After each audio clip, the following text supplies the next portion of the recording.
Hi guys, welcome back to my channel. My name is Peachy and this is Plant and Style.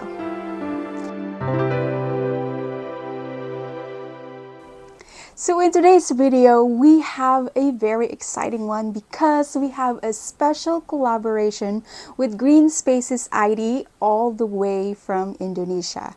They have sent us a special plant mail and I couldn't be more excited. It's been such a long time since my unboxing video. Christmas came early for me and yes! So without further ado, let's crack this thing open. Greenspaces.id reached out to me early October and yeah, they said that they wanted to collaborate with me if I can do some unboxing and they would send me some free plants and I get to pick 4 out of 6 and then they will pick out the other 2. So I'm very excited even though I have a little bit of an idea. It's been a long time and this was supposed to be sent to me in October, but it just happened that I had to leave the country and I'm just glad that they were willing to wait until I get back to do the collaboration. So here we are and yeah, I'm very excited. Okay, so I am not new into importing from Greenspaces.id. Actually, I've already had a couple of transaction imports from them in the past, and I have done a successful import from them. I'm very excited. Oh my god, I just saw some green plants and yeah, I'm quite nervous actually because it's cold, it's winter time, and knowing how the acclimation goes, it can go south real quickly with this plant. So hopefully they'll do well under my care or under my environment. So I'll do the best I can, of course. So I'm just gonna grab a plant and then I'm gonna take a look at the roots right away because I want to be able to get it in the water as fast as I can to hydrate them, you know. So yeah, okay, that's what I'm gonna do. I have here a bucket of water and it's a little bit warm just because, like I said, it's cold in here. It's cold season and this packaging did not come with any kind of insulation. First plant. The first plant is the Synapsis Jade Satin, variegated. Okay, it's looking good. Let's dig in and see what's going on in here.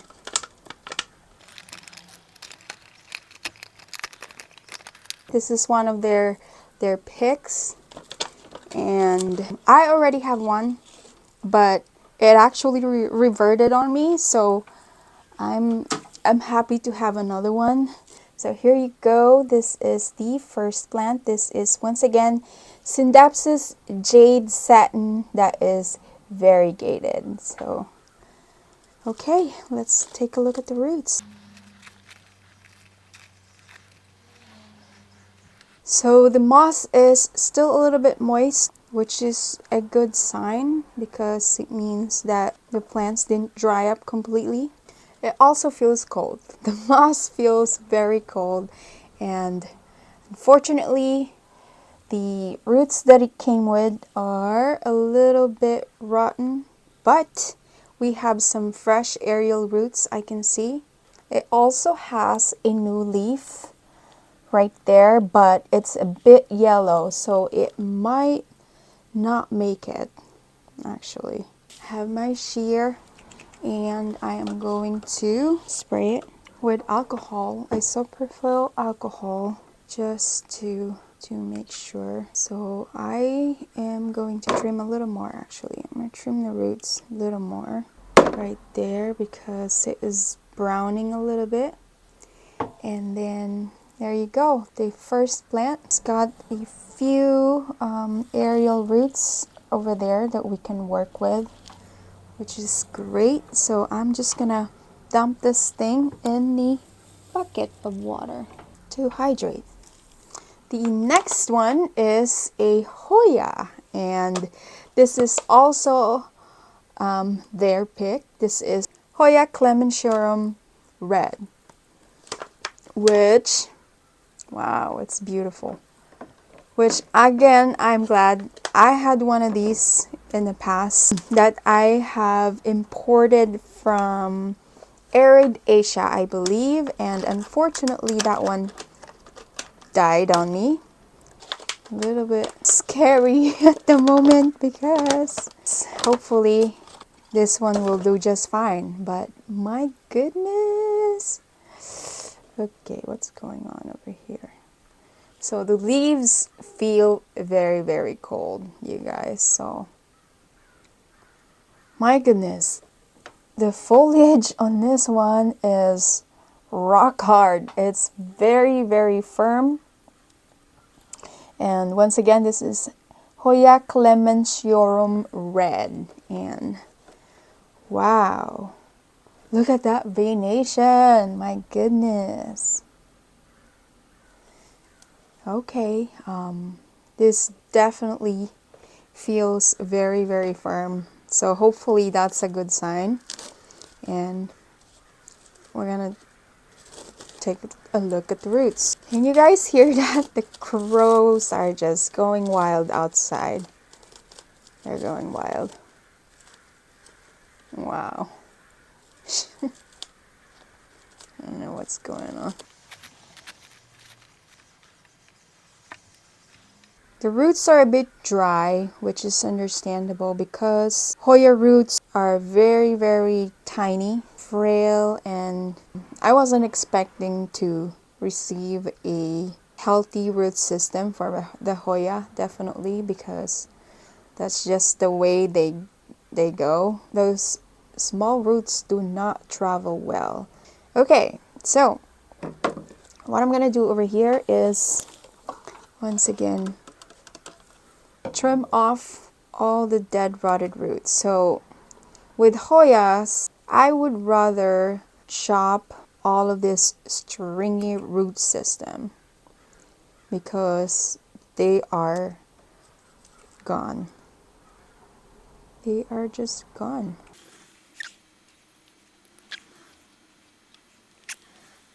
Normally when you cut into a Hoya root or the stem, you would see a sap, a white sap, which actually indicates that the plant is alive. That's like their blood. And so far, I have not seen any while cutting this. So I am just going to trim the whole thing and start over. I can see some live root over here from the top right here. I hope you guys can see that. So I am going to cut it in half and have 2 chances. So I'm going to use this other shears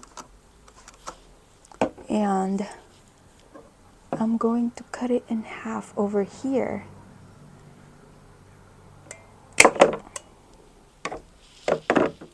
And right there. There you can see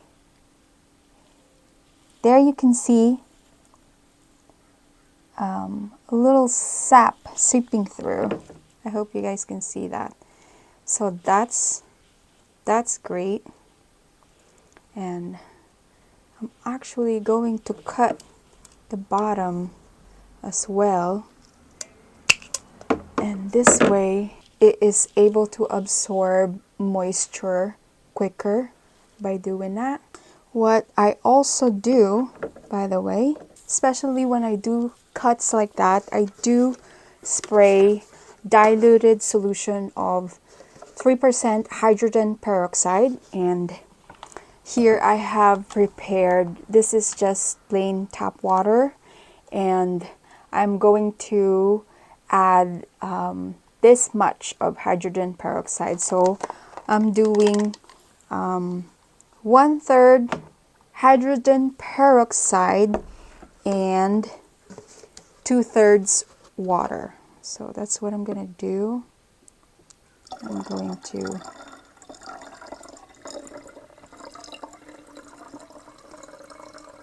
add my hydrogen peroxide right there, and that's just about 1/3. Sorry.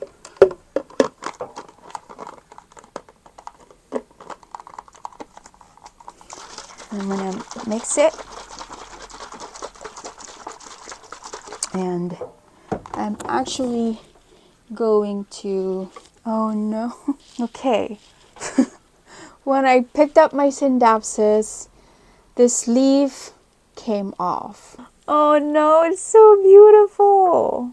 That's not good. So I was gonna say that I am going to spray this one with hydrogen peroxide also, and that should kill off the whatever pathogen that is causing the rot on this root system, and at the same time it will give a boost on the root system because hydrogen peroxide has oxygen, and it helps make the roots healthy and free of any bacteria or pathogen. So I sprayed that, and that's really all you need. And then back to the water, and then I'm going to do the same with this one, and this is to prevent further rotting. So I'm going to spray that again into the water, and same with this.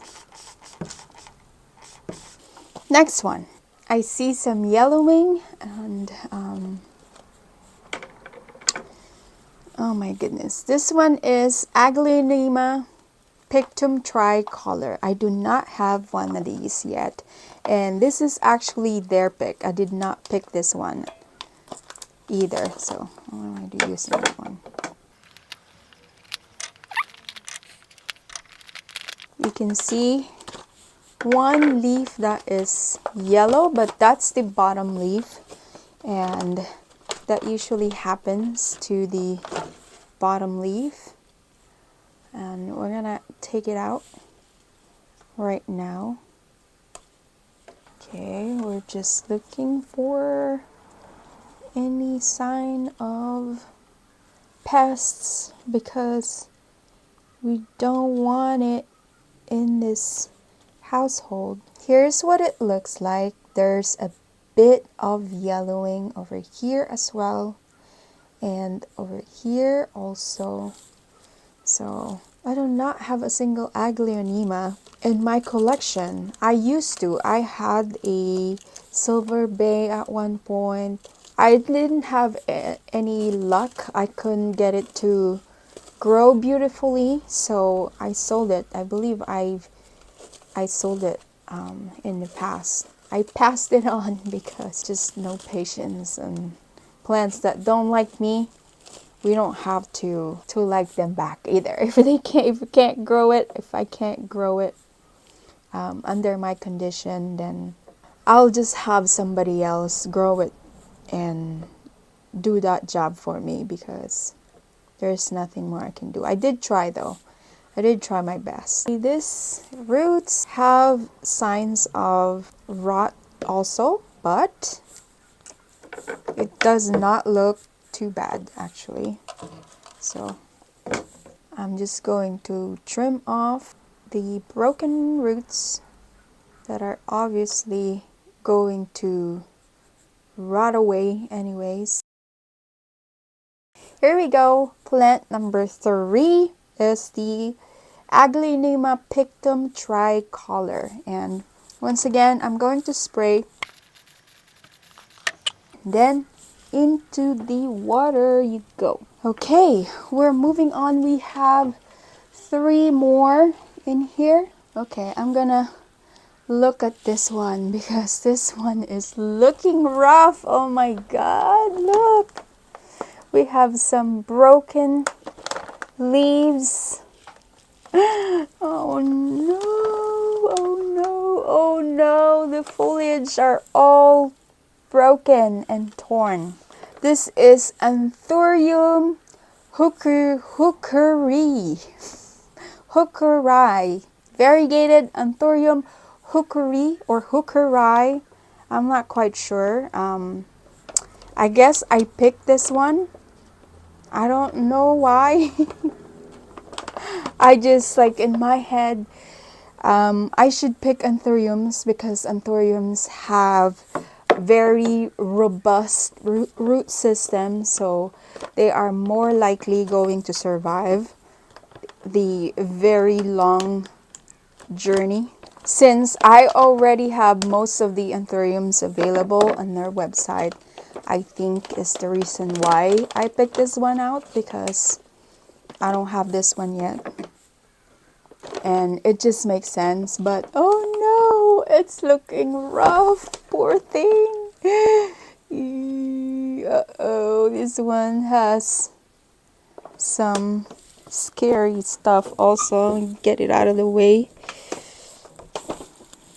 just in case. There's some buggies in there. But oh no, look. 2, 3, 4, 5. I don't know what happened, but all the leaves are falling down. 6. We've lost 6 leaves so far. And okay. This is what's left. Oh, that's so sad. This is the newest leaf. It's beat up also. Oh, nuts. It's got huge root system over here. I'm not sure why this has happened. It could be cold damage. Like I said, the leaves are feeling very cold. Hopefully the roots are okay though.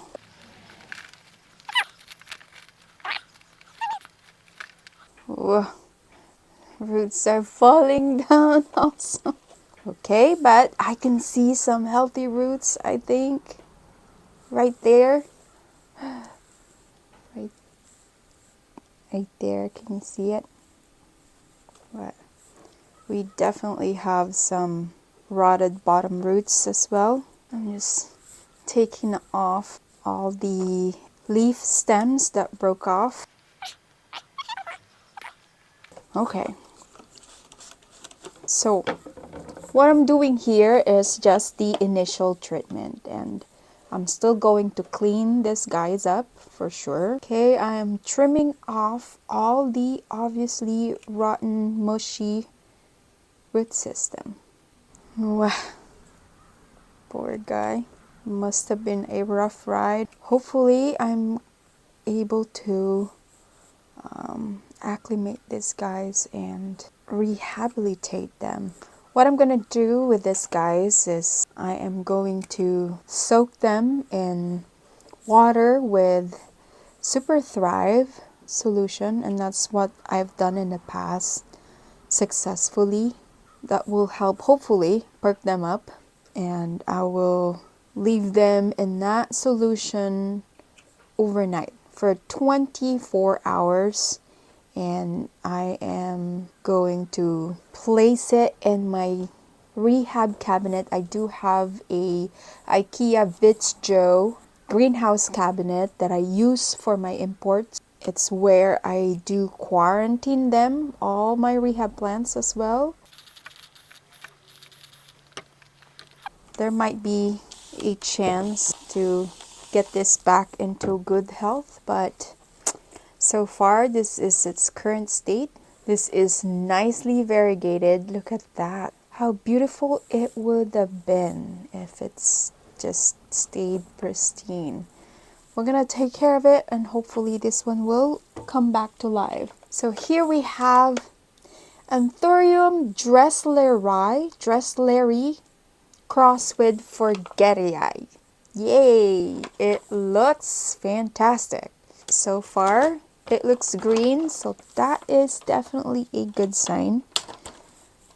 But it's all about the root system. It's all about the roots. And look at that. We have fresh aerial root right there. That is good news already. I'm already happy. I know that this is going to do good, to be fine. Ooh, look at that. The newest leaf is this one. It's a little bit damaged, but that's to be expected right there. But look at that. This is Dresslery cross with Forgetii. That is so nice. Oh my goodness, look at that. This is the oldest leaf, I think. And this is probably going to go pretty soon as well. I can see a bit of yellowing from the back. And then next leaf is this one right here. It's a little, yeah, it's dark also. And then the leaf after that is this one. Wow, it's so pretty. Wow, I love that it has the Forgetii lobe. And if you are not new in this channel, you know how much I love my Forgetii hybrids, and I am a fan of the Forgetii lobe. I do love my other heart-shaped Anthuriums as well, but the Forgetii is just on top right there. It's one of my favorites just because it's very unique and it's very easy to grow, and they seem to do well in my environment, in my ambient environment, in my condition, which is great. It's just, yeah, it's actually the main reason why I love it, because I know that I'm able to grow it. So I can love whatever dark Anthurium, expensive Anthuriums out there, but if it's not going to do well in my care, then it's just heartbreaking. So I've learned the hard way, for the most part, but we are here, and I'm trying to share my experience, and hopefully you guys can learn from mine, from my mistakes. Okay, looking great. I'm trying to not damage that fresh aerial root because it's crucial. It might be our only chance. So I'm just peeling off some dried sheets. Like I said, it was very important for me to keep that aerial root safe, because as you can see, the bottom roots, the main root system is unfortunately rotting once again. I'm probably going to end up trimming the whole thing, but I'm not so worried about that because, like I said, we already have a fresh aerial root that might save the day. So this is what we have left. Okay, once again, I'm going to disinfect it with my handy dandy hydrogen peroxide. I am going to dump it in that bucket of water. Okay. And then last but not the least, oh my god, hopefully this is alive. This is another philodendron. Actually, this is my first philodendron. Sorry. By the way, this is Philodendron green saw variegated. I'm not exactly sure which one this is, but I was hoping it might be related to caramel marble. Caramel marble is one of my top wish list actually, and oh my goodness. Wow. Wow, it's beautiful. Yay. Oh my goodness. I picked this one, and yeah, like I said, I wanted a caramel marble, and I think this is very close to looking like caramel marble if it's not already a caramel marble. Let's hope the root system is alive. We'll see. So far, it's looking fabulous. This is the newest leaf, you guys. It's gorgeous. And it looks like it has a hint of pink in there as well, over here. Wow. Oh my goodness. Oh, wow. There is a new leaf coming also. Hopefully I can keep this one alive. Oh my gosh. There's another pretty leaf over here. It's so pretty.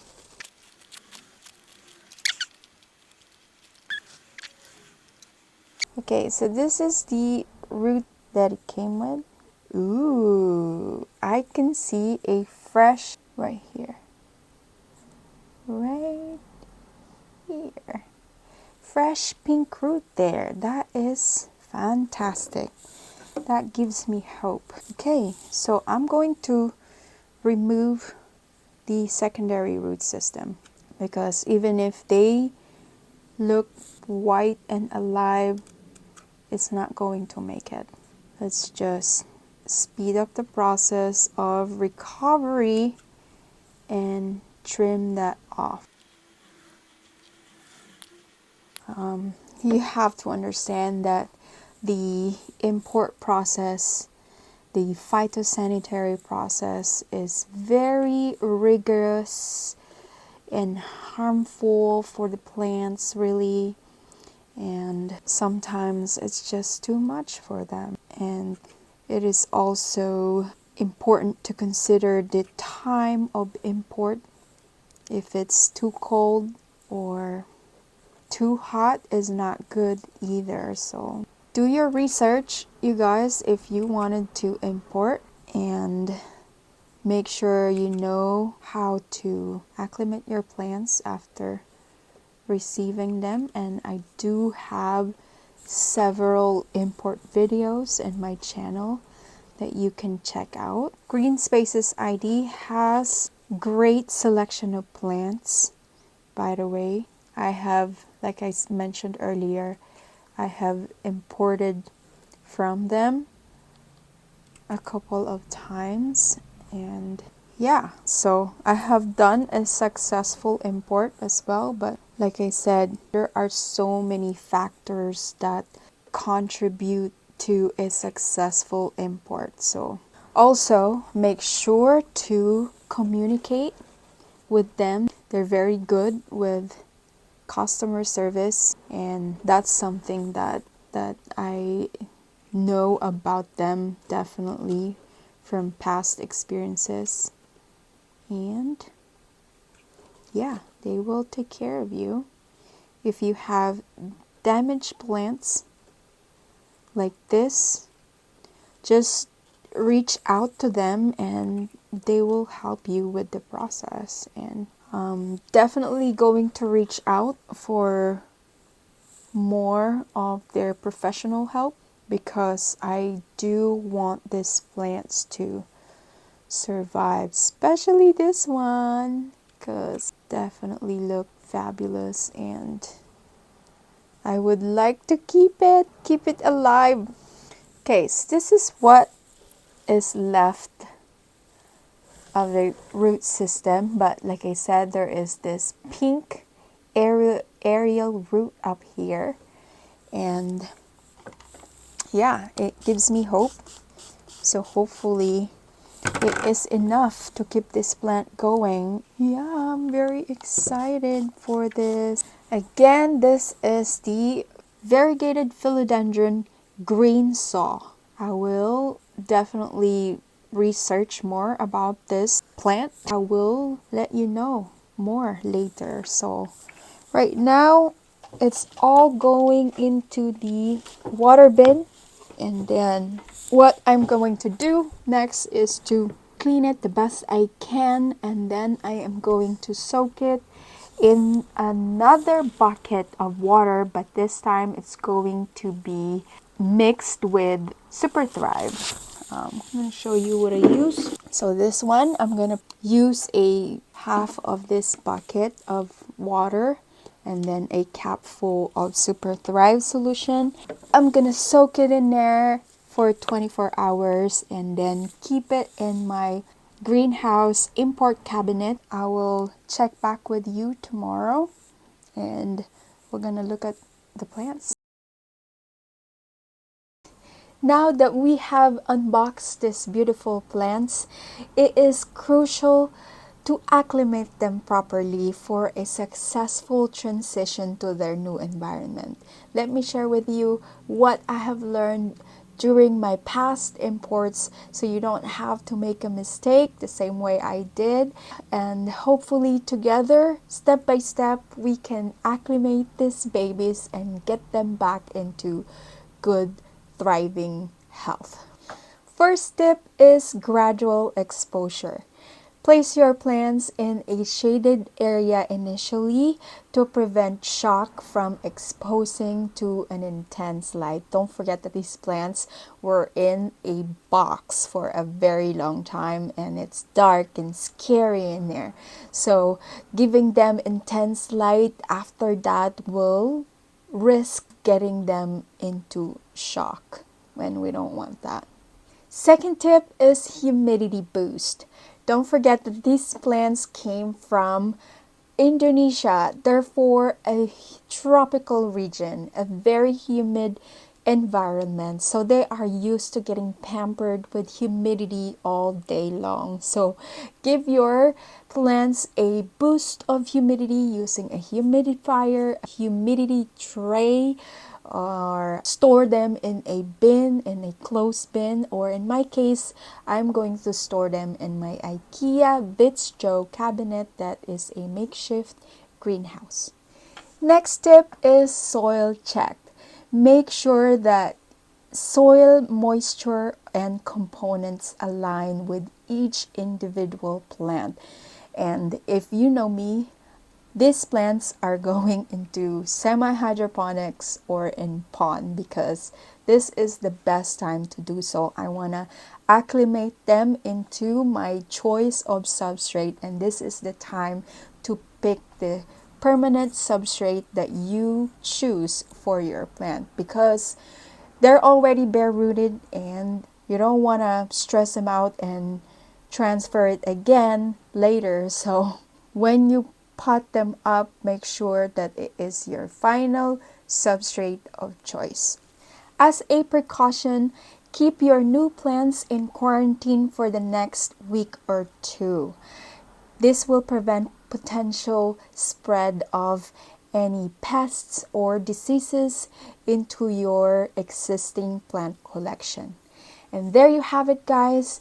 Thank you once again, Greenspaces.id, for a nice collaboration. And don't forget to check out their website for more incredible plant varieties. Hi guys, this is the next day and I'm checking in for the next day updates on all of my imports. Starting on this guy because it's got some exposed roots and as you can see, it's continuing to decline. This leaf has gotten a lot more brown on the edges, but I couldn't expect anything less.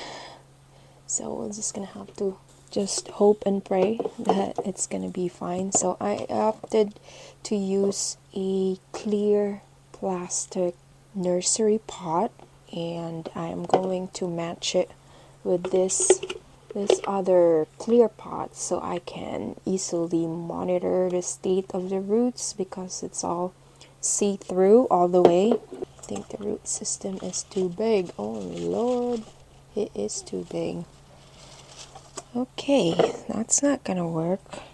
Okay, since we have this problem, plan B is going to be using this one instead. And I am going to just add leca at the bottom.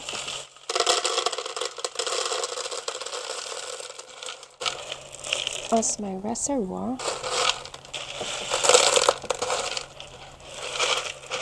Just like that. And then a little bit of pond. That is a little better. And backfill with more pond.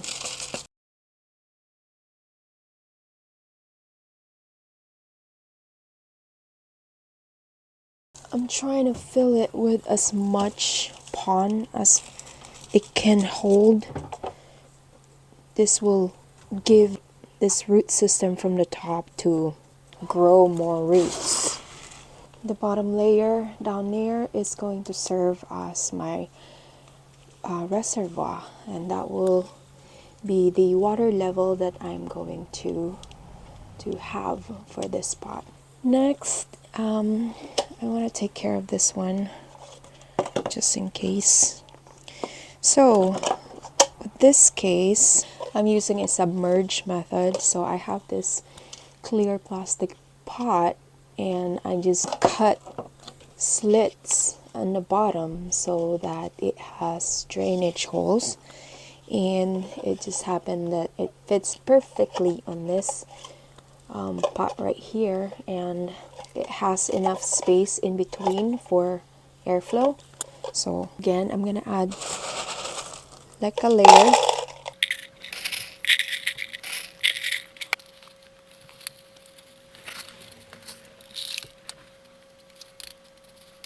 This is, by the way, the variegated green soft philodendron, just like that.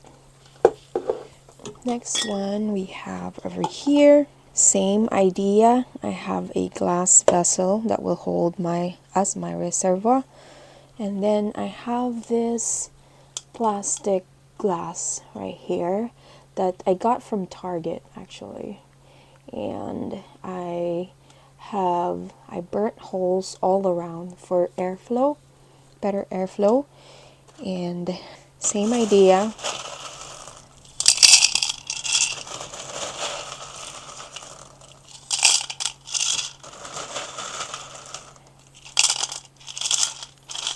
For imports, I don't usually start using the wicker rope method because these plants came from soil. I am assuming that they all came from soil and therefore they're used to being watered from the top anyway. And since it's just easier for me to refill, to use the submerged method, because I just have to refill the reservoir down below instead of having to guess whether I need to water it from the top or not. So yeah, I find that it's easier to keep up this way. The plants will still have access to water and it's still drinking from the bottom through the water reservoir. So I find that this is the best way for imports anyway. Or if you're transferring from soil to pond. So as you can see, the bottom right here is already turning yellow, which I'm actually just going to rip it off because I wanted it to focus on rooting instead of trying to save that leaf for now. And then into the glass vessel. And then we have same, this is the Aglaonema Pictum Tricolor.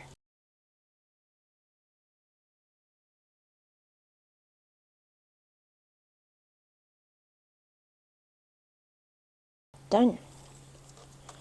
Okay, for the Hoya clemensiorum red, since this one does not have root system, this is technically a propagation, a cutting. So what I'm gonna do, same principle actually, but I am gonna use the no drainage, sorry,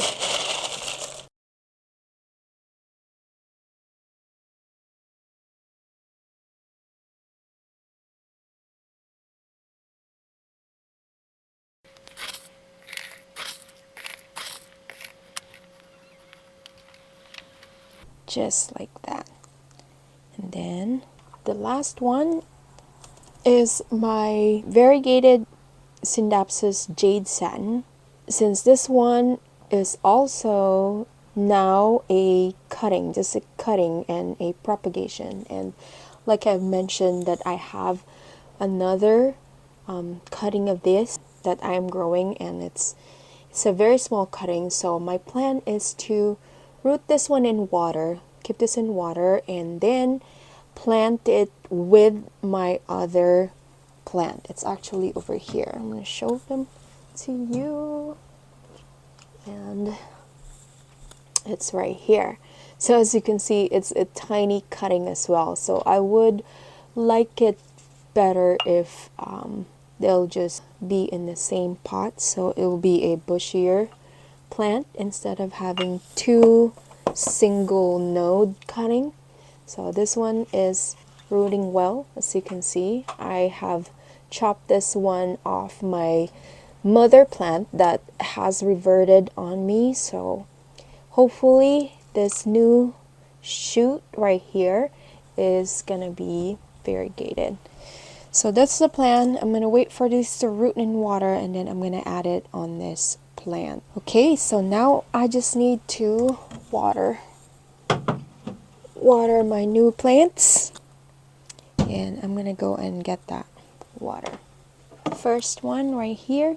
Okay, since this is a propagation, technically it doesn't have root system, so the idea is the same with propagating in water.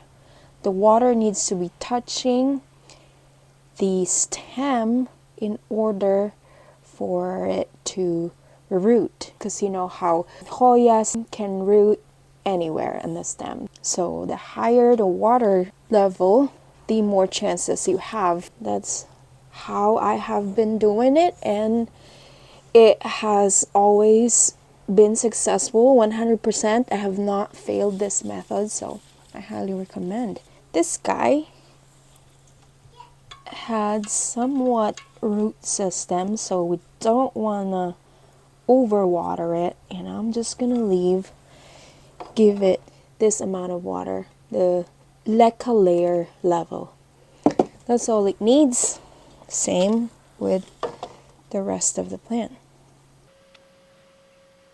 And this is just plain water, by the way. You don't want to put fertilizer right away at this time because it doesn't have the root system to process nutrients. So what they need to do right now is to root and re-establish themselves into their new pot, new environment. So we don't want to cause any more stress by adding nutrients in the water. And then last one, just like that. So this is the cabinet that I'm telling you about. This is where they're going to stay for probably a month at least, and I will check on them from time to time. But if you notice, I have the clemensiorum at the very top right there because it's a propagation, and since it has a ton of water in there, it does need highlight, I believe. The rest is at the bottom right here, and I do have a fan running in the back right there just for a little bit of airflow.